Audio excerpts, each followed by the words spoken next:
বাসন্তী পুজো তার শুভ অভিনন্দন জ্ঞাপন করি। আমাদের আজকে রামনগর বিধানসভা ভারতীয় জনতা পার্টি পরিবারের যারা কার্যকর্তা আছেন, দেবতুল্য কার্যকর্তা অর্থাৎ বুথের সভাপতি, গত 23-এর পঞ্চায়েতে নির্বাচিত এবং পরাজিত সদস্যা, শক্তিকেন্দ্র প্রমুখ, সক্রিয় সদস্য, মন্ডল মোর্চার পদাধিকারী এবং এই বিধানসভা থেকে যারা জেলা বা রাজ্য স্তরে দল এবং মোর্চায় দায়িত্ব নিয়ে কাজ করেন তাদেরকে ডাকা হয়েছে। এই সবার আলোচনা বা বক্তব্য সভাস্থলে বাইরে যাচ্ছে না, আমাদের এতে কমপ্লিটলি ইনডোর এবং ঘরোয়া মিটিং। আমাদের এখানে নির্বাচন প্রথম দফায় হচ্ছে 23 এপ্রিল, অর্থাৎ বেশি দিন আর বাকি নেই। 30 তারিখ থেকে নমিনেশন শুরু হবে, 6 তারিখে নমিনেশন জমা দেওয়া শেষ হবে।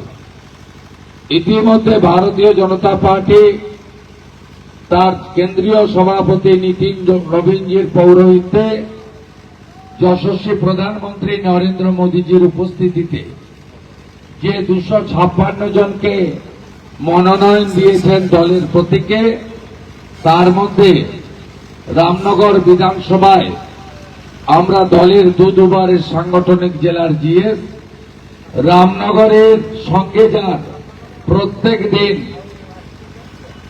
অন্তত 10 ঘন্টার সম্পর্ক, অর্থাৎ যিনি এখানে কর্মসূত্রে শিক্ষকতা করেন, মানব সম্পদ তৈরি করায় নেতৃত্ব দেন। একদিকে রাজনৈতিক কর্মকাণ্ড, অন্যদিকে শিক্ষাদান, দুটোর মধ্য দিয়ে যিনি রামনগর মানুষের কাছে প্রত্যেক দিন হাজির হন। তরুণ নেতা, জেলা পরিষদের প্রাক্তন সদস্য, শিক্ষাবিদ ডক্টর চন্দ্রশেখর মন্ডলকে আমাদের মোদীজি এখানে প্রার্থী করেছেন। আমি তাকে পরিচয় করিয়ে দিয়ে আমাদের সাংসদ এবং জেলা সভাপতি, পটাশপুর বিধানসভা কেন্দ্রের যিনি প্রার্থী তপন মাইতির সমর্থনে প্রতাপদিঘিতে কর্মী সভায় তারা এগিয়ে গেছেন, তাদেরকেও দূর থেকে শুভেচ্ছা জানাই।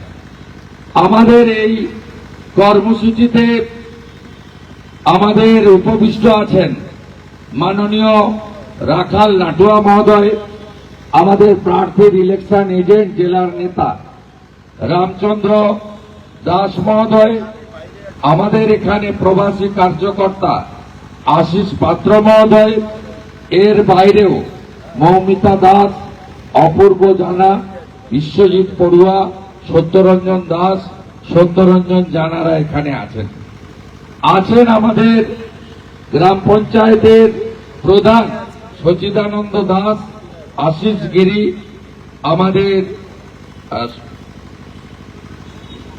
সাম্পি বেজ, রতিকান্ত দাস, সবিতা খাটুয়া, আমাদের বিধানসভার কনভেনার মণিশঙ্কর রয়েছেন, আমাদের এই বিধানসভার যারা মন্ডল প্রেসিডেন্ট আছেন বিবেক মাইতি, চন্দন দাস, সত্যেন পঞ্চোপাধ্যায়, বিবেকানন্দ পাত্র, তারা এখানে উপবিষ্ট আছেন। আমি সকলকে ধন্যবাদ জ্ঞাপন করি। আমি আপনাদের কাছে প্রথমে বলে দিচ্ছি যে আপনারা দুটো কথা আমার রেকর্ড করে রাখুন। রামনগরে লোকসভাতে জিতিয়েছেন, মার্জিন কত করবেন সেটা আপনারা ঠিক করবেন, কত বাড়াবেন। আমি দুটো কথা বলে যাচ্ছি, আমাকে বিশ্বাস করেন তো? যা বলি ভেবে বলি তো? আর যেটা বলি সেটাই হয়তো। এক হলো ভারতীয় জনতা পার্টি এবারে প্রচন্ড বহুমত নিয়ে, সংখ্যা নিয়ে সরকার তৈরি করছে। রেকর্ড করুন আমার কথা। 2016-তে 3, 2021-এ 77, এবারে 177-এর নিচে নামবে না। উপরটা কোথায় যাবে আমি বলছি না, 4 তারিখে বিকালে দেখা হবে, কথা হবে। আর একটা কথা বলে গেলাম, গতবারে বলেছিলাম নন্দীগ্রামে এসেছেন, হারিয়ে পাঠাবো। এবারে বলে গেলাম ভবানীপুরে আপনাকে হারাবো। হয়ে গেল, আর কোনো চিন্তা নেই। এবারে ভোটার তালিকা কেমন হলো? ভোটার তালিকায় কত দূষিত জল ছিল? প্রথম রাউন্ড ব্রেকফাস্টে গেছে কত? 58 লাখ। লাঞ্চে কত গেছে? 7 লাখ। এখনো ডিনার হয়নি। সন্ধ্যাবেলা লিকার চা আর চীনা বাদাম হয়েছে, তাতে 32 লাখের মধ্যে 14 লাখ চলে গেছে। আরো বাকি কত? 28 লাখ। তাহলে এই মুহূর্তে কত গেছে? 79 লাখ। তাই তো? মনে আছে তো আমার কথাগুলো আগে? আমি আর বলছি না। সমাজদার কা তো ইশারাই কাফি হয়। এর 90% ভোট তৃণমূল কংগ্রেস মেরে দিত। কি জ্বালা পিসির, লাফাচ্ছে, কালো চাদর গায়ে দিয়ে সুপ্রিম কোর্টে চলে গেছে।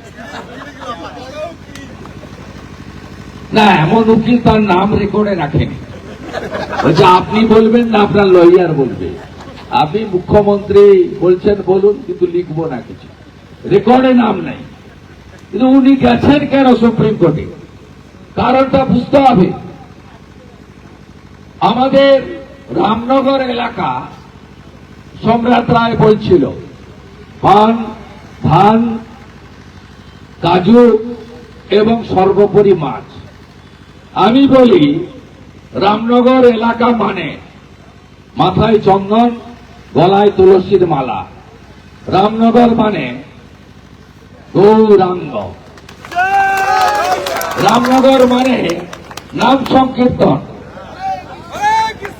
আমি রামনগরে একদম মন্দারমণি থেকে উদয়পুর এই সমুদ্রের বর্ডার এলাকায় যদি যাই, আমি সেখানে মানুষ এত ধর্মপ্রাণ, তারা যে আমাদের সনাতন সংস্কৃতি, আমাদের বৈষ্ণব প্রথা, আমাদের হিন্দু কালচার, আমাদের কার্তিক মাসকে দামোদর মাস হিসেবে পালন করা, গীতা পড়া, মৃদঙ্গ খঞ্জনির সঙ্গে হরিবোল সংকীর্তনে অংশগ্রহণ করা, ঘরে ঘরে তুলসী মঞ্চ, শঙ্খনাদ এবং দীপদান, এটা রামনগরের একটা বড় ঐতিহ্য। মমতা বন্দ্যোপাধ্যায় কেন সুপ্রিম কোর্টে গেছিলেন? কেন এখনো লাফাচ্ছেন? কেন এখনো চিৎকার করছেন? কালকে বলেছেন আমার নাম না করে যে গদ্দারের একজন ভিডিওকে ভবানীপুরের আরো করা হয়েছে। সবচেয়ে বড়, পৃথিবীর সবচেয়ে বড় গদ্দারের নাম মমতা ব্যানার্জি। ইনাকে রাজনৈতিক পরিচয় দিয়েছে রাজীব গান্ধী, মাথায় ডান্ডা খেয়েছিল। তার আগে টিকিট দিয়েছিলেন প্রয়াত সুব্রত মুখার্জি। কংগ্রেস ঘাড় ধাক্কা মেরে তাড়িয়ে দিয়েছিল, ভারতরত্ন অটল বিহারী বাজপেয়ী আশ্রয় দিয়েছিল। নইলে আপনার রাজনীতি করাটাই বেরিয়ে যেত। কংগ্রেসের সঙ্গে বিশ্বাসঘাতকতা করেছে রাজীব গান্ধীর সঙ্গে, তারপরে বিশ্বাসঘাতকতা করেছে অটলজির সঙ্গে। বড় লম্বা ইতিহাস। আর উনি বলেন যে আমার দমে আমি মুখ্যমন্ত্রী হয়েছি। এটা হলে 2001 সালে হয়ে যেত, হয় এবার নয় নেবার।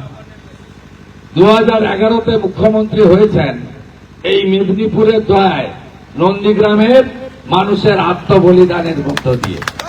নইলে দিদি থেকে দিদিমা হয়ে যেতেন, কোনদিন মুখ্যমন্ত্রী হতেন না। এই কথাগুলো এই কারণে বলছি, এই মুখ্যমন্ত্রী ভোটার তালিকায় এসআইআর এর বিরোধিতা করছেন। এসআইআর কি নতুন? না, এর আগে 8 বার হয়েছে, এবারে 9বার। উনি বাংলাদেশ থেকে আসা মুসলিম অবৈধ অনুপ্রবেশকারীদেরকে পশ্চিমবঙ্গে জামাই আদর করে রাখতে চান, জামাই আদর করে রাখতে চান। কারণ ভোট ব্যাংক।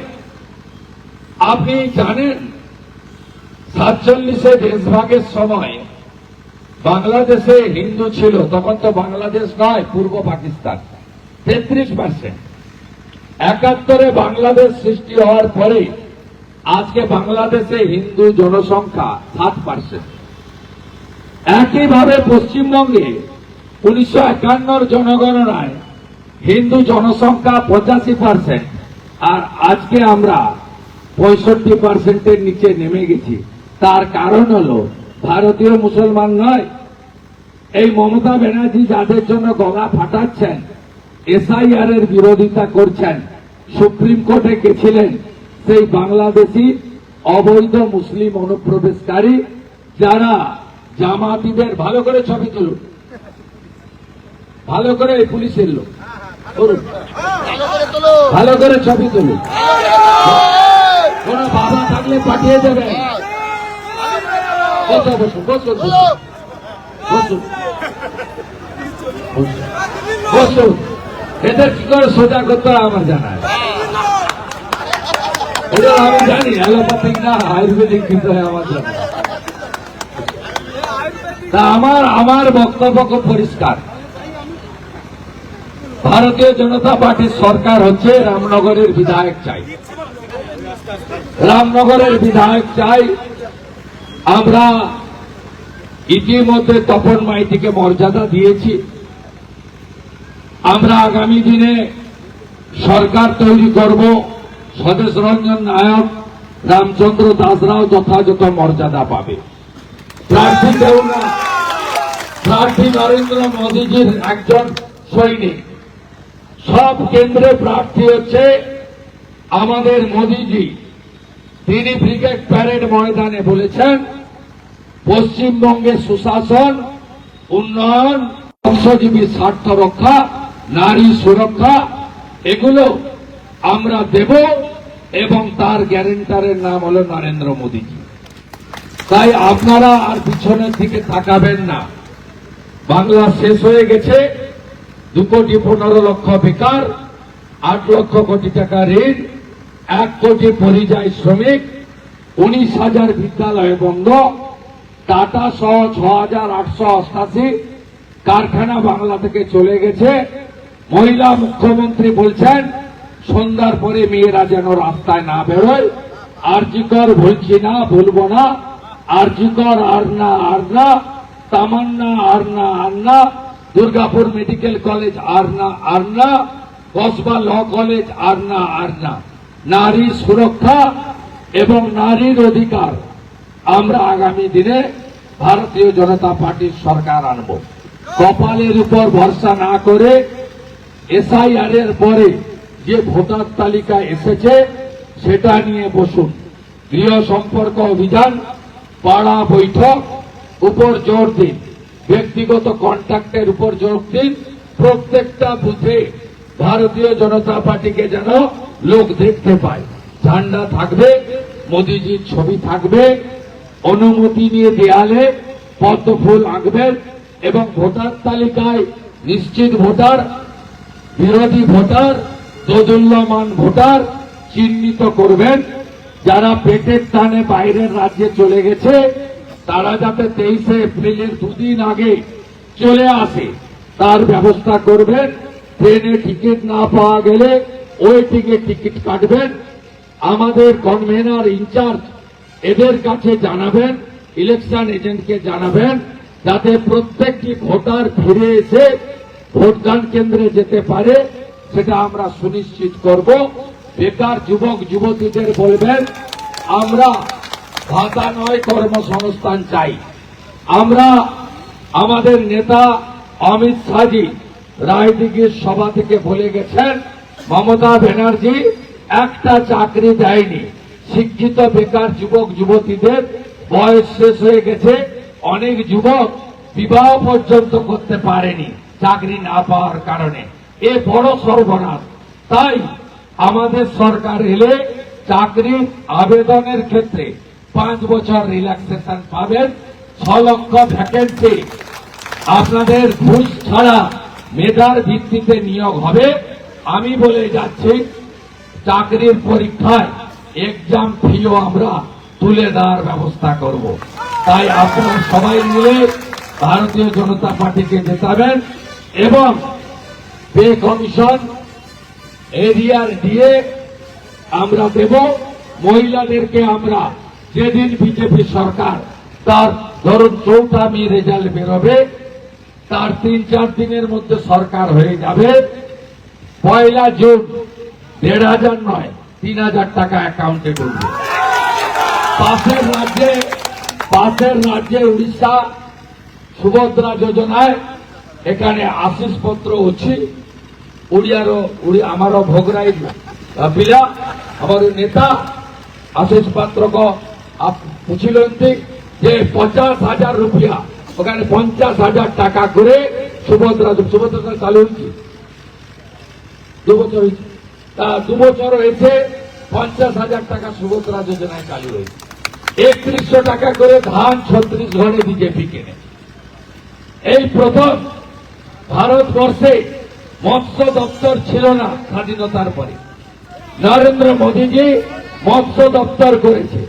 4 মাস সমুদ্রে যেতে পারে না ফিশারম্যানরা। মোদীজি তাদের জন্য মৎস্য সাথী প্রকল্পে মাসে 5,000 টাকা করে 20,000 টাকা করে দিচ্ছে।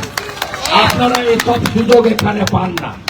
রামনগরে কাঁসার কাজ, পিতলের কাজ, বেতের কাজ, ঝিনুকের কাজ, মাদুরের কাজ কত হাতের লোকরা কারিগররা করে। গোটা ভারতে বিশ্বকর্মা যোজনা আছে, মমতা ব্যানার্জি এখানে চালু করতে দেয়নি। যেদিন বিজেপি পরের মাসে বিশ্বকর্মা যোজনা প্রত্যেকে হাতের কাজ যারা করে, মালাকার ফুলের মালা গাঁথে, তাঁতি তাঁত বনে, কামার লোহার কাজ করে, কুমোর মাটির হাঁড়ি তৈরি করে, নাপিত নরসুন্দরের কাজ করে। আমরা এদেরকে বিশ্বকর্মা যোজনাতে সুযোগ দেব। সাথে সাথে আয়ুষ্মান ভারত এই ভুয়া স্বাস্থ্য সাথীর কার্ড চলে। কাঁথির ছোট নার্সিংহোমই নেয় না, তাই তো চিকিৎসার জন্য কোথায় যান? কটকে, ভুবনেশ্বর এইমসে, ভেলোরে ক্যান্সার হলে টাটা ক্যান্সার হসপিটাল, মুম্বাইতে হার্টের অসুখের জন্য মণিপালে, পেটের অসুখের জন্য ডাক্তার রেড্ডি হায়দ্রাবাদে, চোখের জন্য শঙ্কর নেত্রালয় হায়দ্রাবাদে। ওই মমতা ব্যানার্জির ভুয়া স্বাস্থ্যসাথীর কার্ড চলে না। তাই আয়ুষ্মান ভারত আমরা আসার পরের দিনই চালু হয়ে যাবে। 5 লক্ষ টাকা পর্যন্ত চিকিৎসা হবে। আমি আর বেশি কথা বলবো না।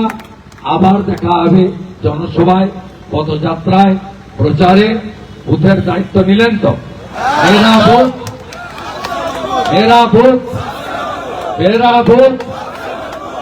ভোট একবারে বুথে 99 করুন।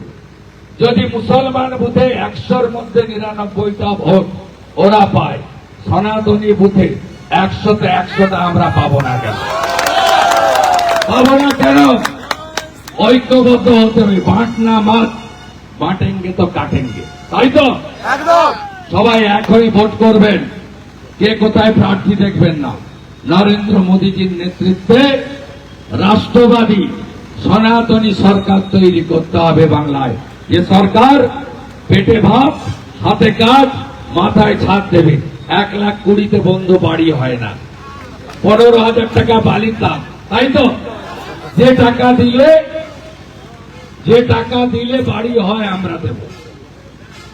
ইলেকট্রিকের বিল 0 হবে। বাড়িতে সোলার প্যানেল বসানো হবে। 80,000 টাকা 80,000 টাকা প্রত্যেক বাড়িতে প্রধানমন্ত্রী সূর্য ঘরে পাবেন। প্রধানমন্ত্রী নিজে ব্রিগেডে বলে গেছে। তাই সবাই প্রস্তুত? প্রস্তুত? আমরা জিতব।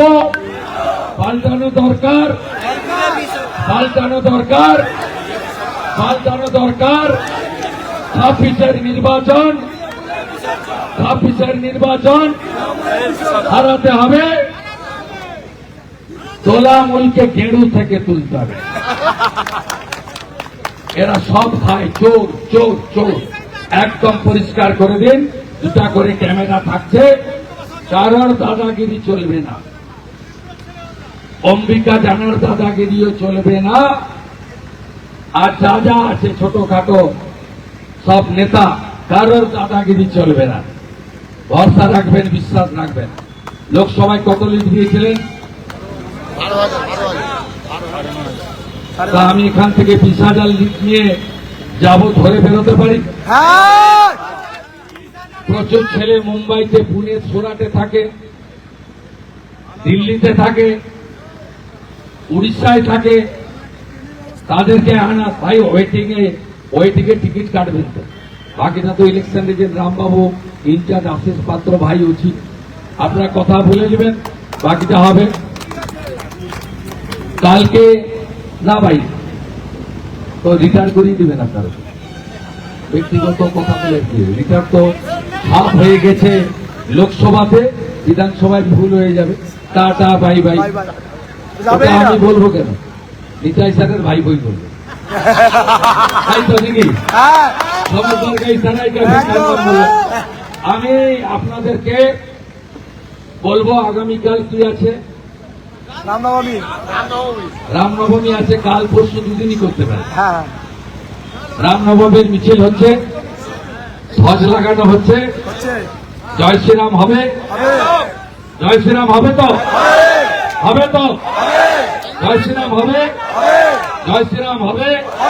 গো মাতা কি, গঙ্গা মাতা কি, গৌরনিতাই, গৌরনিতাই প্রেমানন্দে, গৌরনিতাই প্রেমানন্দে। কৃষ্ণ কৃষ্ণ হরে হরে, হরে কৃষ্ণ হরে হরে, হরে কৃষ্ণ হরে হরে। সব পদ্ম ফুলে ভোট দেবেন। অষ্টমী লেগে যাবে আজ রাত্রে, কাল 12টা পর্যন্ত আছে। বাসন্তী পুজোয় পদ্ম ফুল ছাড়া পুজো হয় না। ভগবান পুরুষোত্তম রামচন্দ্র মহারাজ 108 পদ্ম দিয়ে মাকে পুজো করে বধ করতে গেছিলেন অশুভ শক্তিকে। আমরাও रामनवमी दिन शपथ नेब, जो हिंदू हित में काम करेगा वही बंगाल में राज करेगा।